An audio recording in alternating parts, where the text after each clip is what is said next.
Have everything returned by 2:00 p.m. That's all they said, no greeting, no appreciation.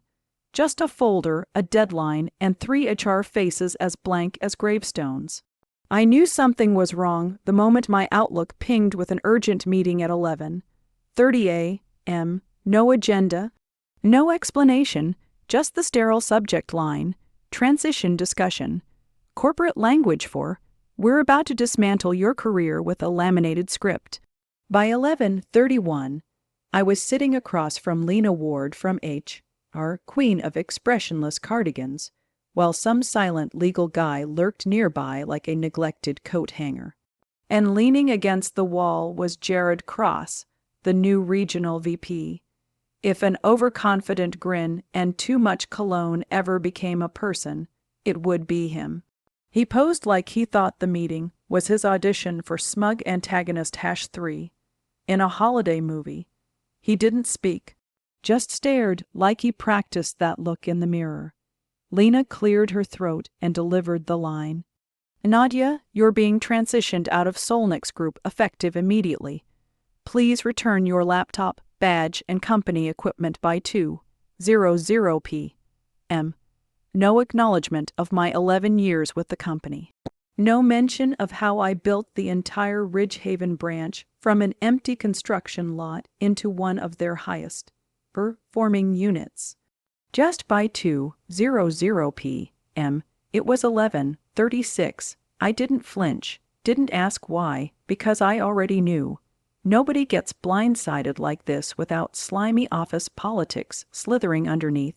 And Jared Cross had been circling me like a vulture with an Ivy League complex, ever since he parachuted in 8 months ago. My achievements suddenly repackaged as team efforts, my staff slowly reassigned, my calendar chopped into pieces like a butcher block, meetings disappearing as if I were an outdated software update. I simply looked up and said, understood. No sarcasm, no trembling, just steel. That's when Jared finally smirked, expecting tears, excuses, or some dramatic meltdown. His little smile said checkmate. What he didn't know, he wasn't even playing the right game. A quick side note. If you've ever had a surprise corporate funeral like this, hit that like button, you know the drill. It keeps this storytelling engine running on caffeine and pettiness. Anyway, they shut off my email before I even stood up.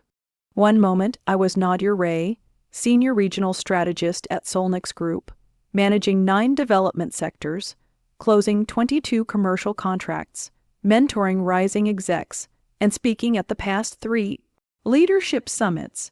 The next moment I was just badgeless. I walked back to my office, and the door lock clicked behind me like the start of a countdown. My team's Slack went silent. My work phone rebooted halfway through scrolling. I had 127 unread emails, and suddenly, none of them seemed to belong to me. Lorraine hovered outside like I might make a run for it with the printer. Inside, I moved deliberately, slow, as if I were packing up the aftermath of a crime scene. I lifted the photo of my dog off the corkboard, folded my emergency flats into my tote, and tossed a half-eaten bag of trail mix into the trash. Every movement was precise, controlled. Let them watch. Let them think they'd won. But I had one last drawer. Bottom right locked, only I had the key and no one ever asked what I kept there. I slid it open and pulled out a slim black leather folder. No labels, no logos. I paused for a beat, then slipped it into the pocket of my coat. That folder was my insurance policy. Victor Lang strolled past the glass wall, slowing just enough to see if I was crying. I wasn't. In fact, I was humming. He tilted his head like he expected me to start flinging office supplies. I smiled at him. Not the polite kind, but the kind that says, I know something you don't. Nina peeked in. You okay? Looked like someone just told you the Easter Bunny ran a Ponzi scheme. She whispered. I nodded. Yeah, I'd be fine at exactly 11:58 a.m. I handed over my badge, my Dell Latitude, and the Tesla Model 3 keys. I signed the exit sheet without glancing at it. Lorraine looked disappointed I hadn't thrown a scene. "We appreciate your professionalism," she said. I almost laughed. If only they knew by 12:01 my credentials were wiped. My name disappeared from the building directory. The woman who had overseen Apex Dynamics Lakeshore expansion, the same woman who kept the Riverbend office from falling apart during 3 separate vendor collapses, was officially erased. But I wasn't empty-handed. I had something they never thought to check. And by the time they realized it, it would be far too late. The fluorescent lights above my desk flickered as I powered down the monitor. Like even the damn bulbs were holding their breath. My inbox was a blank tombstone, replaced by a cheerful banner. Access revoked. Contact administrator. Administrator, my ass. They nuked my login so fast it could have melted a server in Portland. One file was still half open. A vendor contract I'd been negotiating for 6 weeks. Hours of work, just deleted like I was a temp who lost a stapler. I reached under the desk for the box they'd provided, cheap cardboard, half folded, probably recycled from someone else's termination. Symbolic, really. HR version of a body bag. I started with the little things. My mug, "Don't talk to me until Q4 ends." A gag gift from our last offsite. A framed photo of my nephew with a marshmallow stuck in his ear. My desk cactus, now slumped like it, had been laid off too. And then I looked up. There he was, Victor, in his glass office, perfectly framed, perched like some corporate hawk with a title. He sipped from his stainless steel mug and just watched. Not checking emails, not on a call, just waiting for a show, expecting me to flip a chair or sob into my trail mix. "Sorry, buddy, not happening." I moved calmly, deliberately, every motion smooth, like a routine I'd rehearsed 100 times. Then I reached for the drawer, the bottom right one no one else ever touched. Small brass lock, key I wore on a chain under my blouse. Not for drama, necessity. Inside the folder waited, leather, black, slim, no logos, no labels. I ran my fingers along the edge like I was saying goodbye to an old friend. This wasn't just a keepsake, it was my grenade. The pin was still in, but it wasn't for decoration. I tucked it into the inner pocket of my coat. Wool blend, charcoal gray, tailored just enough to hide a battalion of regrets. And one strategic nuke. The folder held the original lease agreement for the Lakeshore property. Signed 3 years ago in the middle of a corporate panic, when legal was too busy covering their own mess at another branch. The client deadline had been brutal. The acquisition window closing fast. So I formed an LLC, Silverpine Holdings, signed the lease myself under that entity, and handed over control once operations were up and running. Here's the kicker. They never reassigned the lease. They were supposed to. I reminded them, Victor included. Hell, I had flagged email threads with him in red, unread for 412 days. But they never filed the change of control. And now this folder was the only paper trail linking Apex Dynamics to the building they thought they owned. Nina peeked in again. Poor thing had the panic of a fawn and the wardrobe of a mid-range store mannequin. She looked like she wanted to hug me and apologize for something she hadn't done. "You okay?" she asked. I didn't break stride. Dropped my cactus into the box like I was planting a flag. "Yeah, I'll be fine," I said, and I meant it. In the hallway, people scurried past my office as if I carried a contagious disease. Nobody made eye contact. Nobody wanted to be next. It's always like that. One calendar update, and you go from cornerstone of the team to HR hazard. At 11:45, Victor left his office, doing that smug, deliberate stretch you see on golf courses or in courtrooms right before someone lies under oath. He glanced at me, probably expecting a goodbye or a thank you. I gave him nothing. By 11:50, I was taping the lid shut on my box. Folder snug in my coat. Exit interview non-existent. Future suddenly very interesting. My badge blinked red when I tried to scan out. Already locked. I smiled. Guess they were eager. A security guard buzzed me through, giving that awkward half-smile like he'd walked in on someone crying in a bathroom. I nodded and stepped outside. As the doors hissed shut, I didn't feel like I was leaving something behind. I felt like I was stepping toward something no one saw coming. 3 years ago, the lakeshore site had been a swampy lot with a crumbling sign reading, "Coming soon. Frozen yogurt and feral cats." Nobody saw potential except me. HQ wanted a fully operational regional hub in 4 months. Legal dragged paperwork like we were trying to build a prison on a playground. Every week, a new delay, compliance review pending, Clause 12B under assessment. Then the property developer called. "We move on unless we have a signed lease by Friday." It was Tuesday. I solved it. Silver Pine Holdings, a single member LLC, using my cousin's accounting firm address and a burner email. I filed the entity paperwork, printed the lease, and signed it myself. Silver Pine was now the leaseholder, not Apex, not legal me.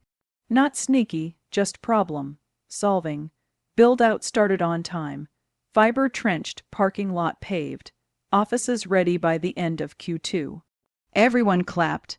Victor, still new, got promoted for strategic deal acceleration, despite being on leave when it all happened. After launch, I handed off internal control. Facilities ran vendors, IT wired servers, HR poisoned the vibe. But I never reassigned the lease. No one asked, no one cared until now, at midnight, sitting on my couch drunk on boxed Chardonnay and takeout, flipping through the folder, it hit me. The building wasn't just a workplace. It was a house of cards, and I was the foundation. They fired me, but forgot to evict me. My name wasn't on the wall, but it was on the deed.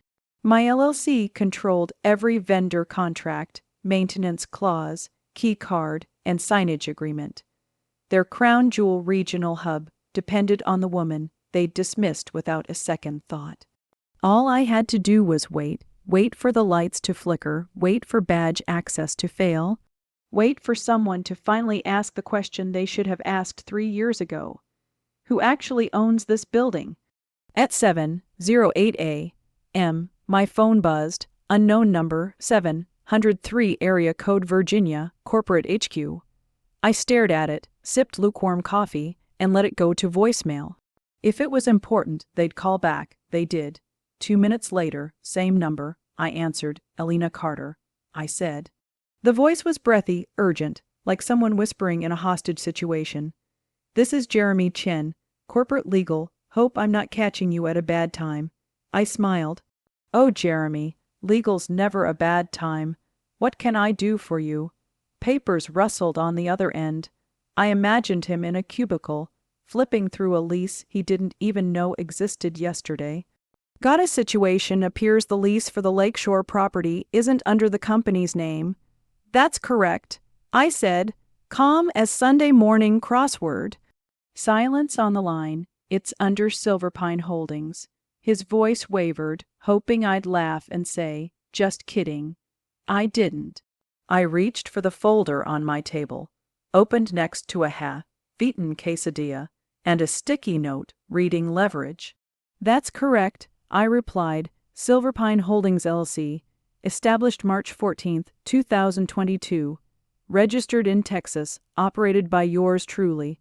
Right, and just to clarify, you're the sole member." "Yes, Jeremy, sole member, managing partner, leaseholder. Happy to send a PDF of the original filing if that helps." Another beat of silence. I could practically hear the blood drain from Jeremy Chen's face. I wasn't aware of that. "It appears this wasn't fully documented on our end." He stammered. "Really?" I said, calm as a Monday morning. "That's strange. I sent multiple memos, one to facilities, one to legal, and at least one to your boss's boss, Victor Lang. Subject line, outstanding documentation. Lakeshore lease assignment. I can forward them if you like." Silence. He just breathed into the phone like he was holding back a scream. Finally, "Elena, we'd like to understand your intentions. As you know, The Lakeshore Hub is a critical operational site. There have already been some complications this morning. I let that word hang. Complications, oh no, are people having trouble getting in? I asked, feigning concern. A few badge access issues, some vendor confusion, routine stuff. He replied too quickly. I hummed softly. Well, Jeremy, here's the thing. Silverpine Holdings is a private entity, and the lease agreement is, as far as I know, still active and in good standing. If Apex Dynamics would like to discuss its future, I'm open to a conversation with counsel, of course. A long, low exhale, of course. Let me know how you'd like to proceed, I said. Then I ended the call, because here's what Jeremy and Victor, busy polishing their LinkedIn profiles, didn't understand. They didn't own a damn thing. That parking lot, mine, the rooftop signage, filed through a third-party contract I personally approved. Vendor agreements for HVAC, janitorial, coffee services, elevator maintenance, security, routed through Silverpine Holdings. The building's entire operational system ran on a single artery, and I held the valve. They could lay me off, erase my email, delete my photo from the internal wiki, but they couldn't scrub the ink off the contract. They sure as hell couldn't flip the lights back on without my cooperation. By 7:30 a.m., my phone buzzed again. This time a panicked Slack message from Nina, sent from her personal phone. Do you know why we can't access the Lakeshore file server? VPN tied to the building's static IP. Oh, sweetheart. I assigned that static IP when we set up the infrastructure, and never changed it. They didn't bother. Assumed permanence, but permanence only exists when you respect the people holding the glue. I made another cup of coffee, put on lipstick, and opened a fresh Google Doc titled Silverpine Transition Scenarios. I wasn't mad. I wasn't even smug. I was operational. They wanted a clean break, but what they gave me was leverage wrapped in panic with a legal department bow. And the fun hadn't even started. By 8:13 a.m., the first email chain began to hemorrhage. Urgent, badge access not working Lakeshore site. CC, operations, facilities, HR, IT, and hilariously, Victor Lang. Probably hadn't even had his morning protein shake yet. Employees were showing up and getting denied entry. Not a system malfunction, not an outage. Just the blinking red light of corporate impotence. Managers wondered if they were still employed or ghosts of spreadsheets past. Someone even tried forcing the side door open, triggering an alarm routed to a third-party security company contracted through, you guessed it, Silverpine Holdings. They called me directly. Chuck, cheerful as ever, who'd managed building security for 2 years. Hey, Elena, just confirming, you want us to continue lockdown until further notice. Absolutely. I said, building is private property until otherwise arranged. Roger that, he replied, like I'd asked him to water the plants, not plunge a Fortune 500 office into freeze-frame chaos. By 8:32, the coffee vendor texted me. Karen Brew Works Mobile. Hey Elena, locked out. Didn't pay last invoice. Deliver tomorrow, sweet Karen. I told her to hold deliveries for 48 hours. She sent a thumbs up and a GIF of a dumpster fire captioned Monday's chaos. By 9:00, they realized they had no admin access to the physical server room. The keycard override filed with me. Facilities tried manually overriding the lock using the old code wrong. Changed it 2 years ago after a break-in scare. Never updated their cheat sheets. Why would I? They never asked. Inside, a desperate game of corporate whack. A mole unfolded. Managers ran around like toddlers with spaghetti, pulling cables, calling vendors, praying for anything to work. Victor Lang showed up around 9:15 a.m., North Face jacket on, expression like a Tinder date just recognized from a lawsuit. Tried to badge in, failed, again same result. Eventually, he stood outside, making calls with that quiet rage usually reserved for canceled flights or surprise dental bills. Then facilities cracked. A DM pinged on my Signal app, set up years ago for secure build-out comms. Derek, facilities, hey, please tell me you don't actually own this building. The whole thing. I let him stew for a full 10 minutes before replying. I wouldn't say I own it, just heavily influence its functionality. He replied with a single GIF, Nicolas Cage lighting a match in a pile of gasoline. Perfect, by 10:06 a.m. HR had assembled offsite, their usual Westlake conference room inaccessible. I imagined the conversation. Who approved this? I thought legal did. Well, she handled it. Wasn't there a memo? What the hell is Silverpine Holdings? Jeremy Chen from legal, jittery as ever, emailed me. Subject, clarification needed. Operational access, Miss Carter. We are currently experiencing significant access challenges. Can you confirm whether Silverpine is enforcing any restrictions? If so, would you be open to scheduling a call with our team today? I replied at 10:45, happy to discuss. Please send an agenda and attendee list. I will bring representation. Jeremy's next reply, 3:00 p.m. Work, I said, perfect. Bring copies of the lease you'll want to follow along.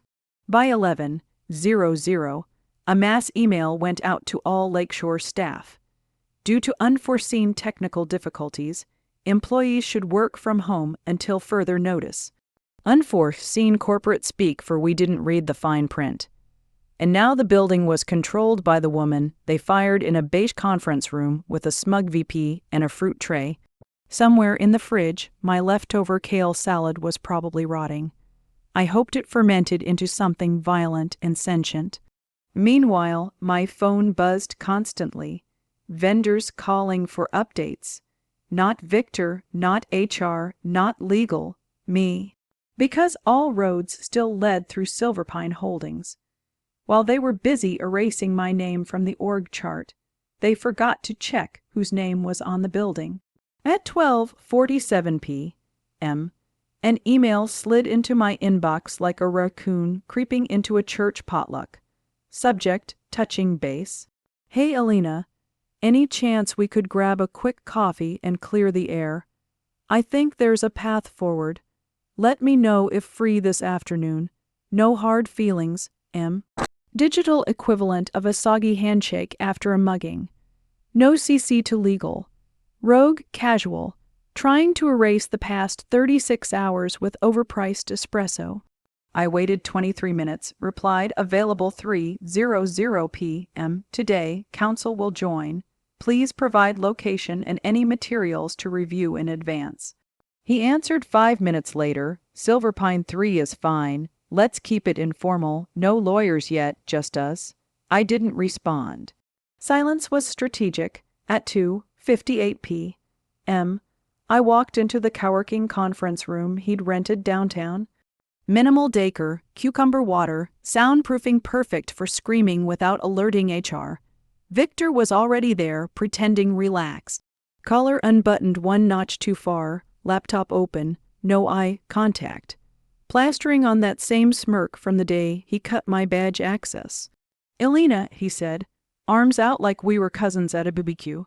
Thanks for coming. No reason we can't be civil, right? I said nothing. My attorney, Diane Kaplan, gray blazer, bun sharp enough to pierce ego, sat beside me, placed a leather binder on the table, unzipped it slowly. Nothing dramatic, just accountability. Victor fidgeted with his smartwatch like it had a panic app. Look, we're adults. No one wants this to drag out. There've been hiccups, but we can smooth this over, he said. Diane smiled, like a shark circling. I leaned forward. Go on. We'd like to regain control of the building. Operations are too integrated and dependent on access, but we can reach a mutually beneficial arrangement, compensate you fairly, and put this behind us. He slid a manila envelope across the table. Inside, a draft agreement, one-time payment in gratitude for past contributions, in exchange for full rights to the lease and all vendor contracts. Low 6 figures pre-tax. I didn't touch it. I pulled out the lease agreement instead. Page 9, Roman 4, early termination clause. Requires 180-day pay, out at prevailing market rent plus 22% administrative fee and coverage of transition costs. I laid it in front of him, highlighted and bolded. Diane spoke first. Mr. Lang, acceptance you can list CARE about someone, and terms are clear. Termination or REAN or REASSEIAGNM, ENTSSIGNM, ENT Esquire FULL requires FUL payment. That's assuming MS. Carter even wants to transfer ownership. Victor blinked.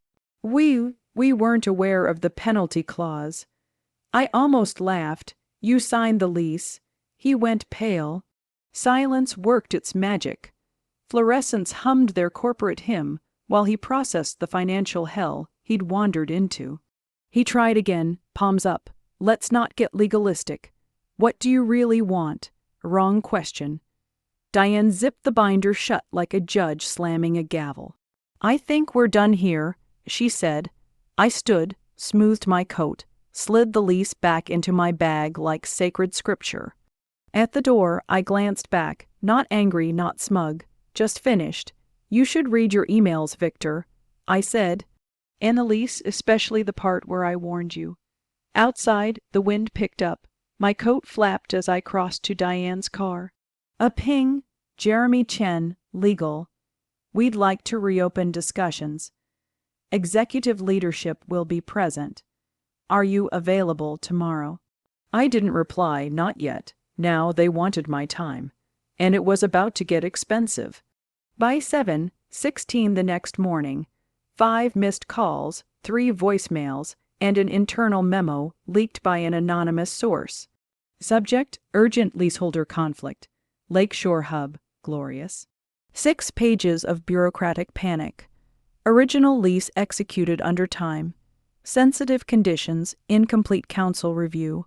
Miles Lang failed to request full asset reassignment. Utilities, naming rights, vendor contracts, all with Silverpine Holdings, owned by Elena Carter. Corporate exposure, high. Immediate containment recommended. Top line, bold red. Who approved the lease, Miles, that's who. By 8:00 a.m. The board held an emergency video session. I wasn't on it, Diane represented me. They wanted resolution pathways, de-risk regional dependencies. Translation: house on fire. Woman they fired, holding the extinguisher. Facilities: confirmed rooftop signage filed via naming rights clause in the lease. Vendors and contractors paid through my LLC, including exit signs and enhancement packages. All traced back to Silverpine Holdings. They could have realized this a year ago, but no one read the paperwork until the walls started bleeding. At 9:03 a.m., Ruth Caldwell, SVP Strategy and Oversight, emailed me directly. Miss Carter, I understand there's been confusion regarding Lakeshore leasing and operations. I'd like the opportunity to speak with you directly. Please advise your availability this week. I forwarded to Diane, your move. Control had shifted, Miles not so much. At 10:17, an internal message leaked to LinkedIn. Effective immediately, Mr. Miles Lang will step away from regional oversight pending review. Translation: found the smoking gun. 6 feet tall, wearing Italian loafers and cologne named after yachts. The final nail, a 3. Your old email chain, me, legal, Victor, facilities. I outlined Silverpine structure, urgency, clear request. Confirm leaseholder entity remains separate until reassigned. Victor replied, looks good, thanks for moving fast, slammed this week, signing now, no review, no follow-up. Just the pen he used to write off my value. By noon, the board had split. One faction furious at incompetence, the other scrambling to keep the building running without admitting they'd fired the architect mid-construction. I sipped iced tea on my patio, watching emails pour in. 1 VP, can we hop on a call, legal, updated framework, discussion. One even offered to fly me to HQ. 3 days ago I was erased. Now essential. Funny how that works when your name's on the lease and theirs is on a pile of assumptions. Miles thought he removed a threat. He unplugged the generator. Now they sat in the dark, begging me to bring power back. By Thursday morning, pretenses were gone. 8:41 a.m. New inbox alert. Bridget Langley F., EVP Corporate Strategy. Subject: West Holdings urgent resolution. No HR intermediaries, no CC to legal. Miss Carter, we understand Silverpine retains critical control of the Lakeshore facility. Vantage would like to acquire full ownership of the lease and vendor contracts. In interest of expediency and confidentiality, I'd like to speak with you directly. Please advise a convenient time today. Diane sipped her coffee, tapped the screen. They're bypassing legal. HR is hiding under desks. We're cleaning up the mess. We agreed to a call at noon. No video, just voices. Bridget came in hot. Miss Carter, thank you for your time. Vantage wants this resolved. Prepared to acquire Silverpine Holdings and consolidate all associated rights. What would make that happen quickly? No preamble, no offer, just name your price. Surgical, like being handed a scalpel. I didn't flinch.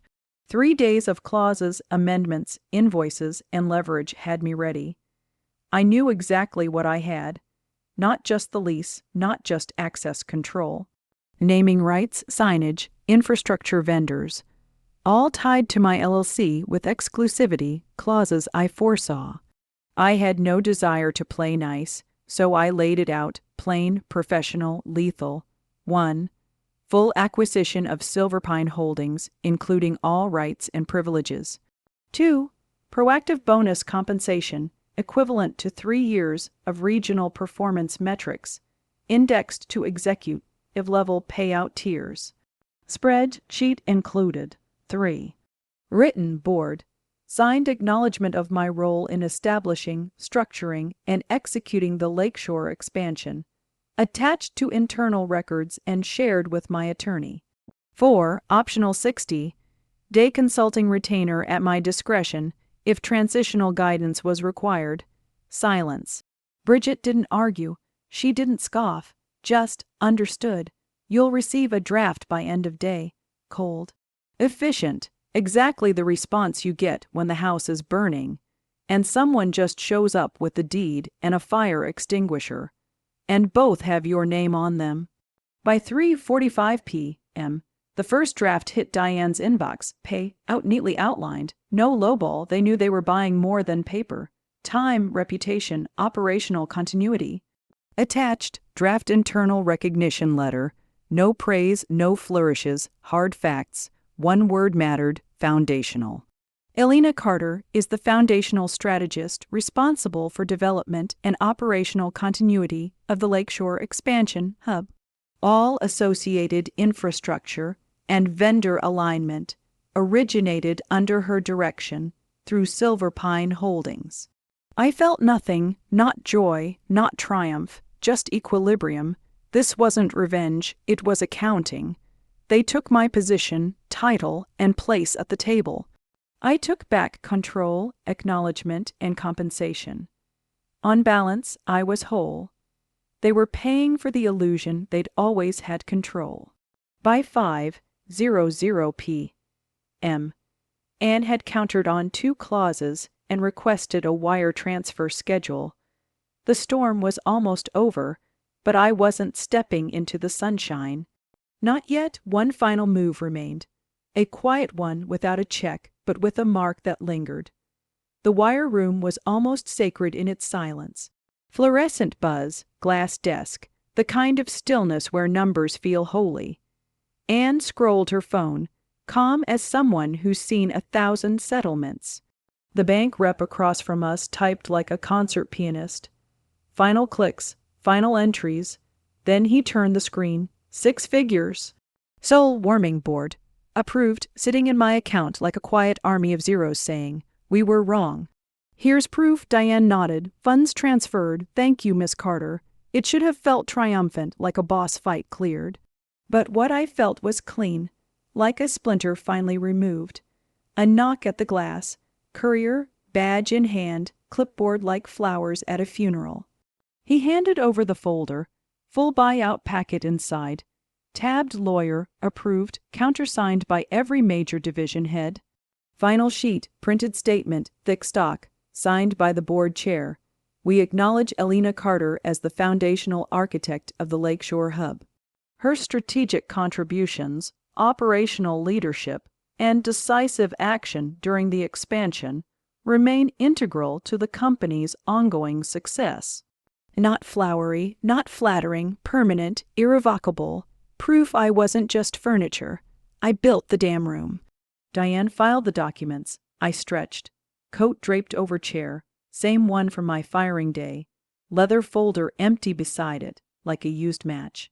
We walked out into crisp fall air. I didn't look back until we reached the Vantage building for one final glance. Doors unlocked, crews arriving, employees trickled in, sheepish, confused, cautious, signage cleaned, banners hung. Front lobby flaunted a big recruitment poster. Bold, corporate enthusiasm dripping from every line. Middle of it, a quote from a memo I wrote 3 years ago. Don't just build for today.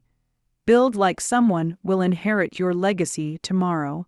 No attribution, just a borrowed line from the ghost they thought they could erase. They didn't inherit my legacy, they bought it. Every inch, clause, square foot. A receipt, and my name, whether on the wall or not, baked into the foundation like limestone. I didn't fight, didn't scream, didn't rally troops. I let them dig their own hole, and charged rent for the shovel. Back in Diane's car, engine humming, building receding in the rearview. Not revenge, leverage. In the end, I didn't need to raise my voice. I just needed to raise the price. Thanks for joining the fun, office survivors. Subscribe for more switch, flicking drama. Let's make your former co-workers sweat.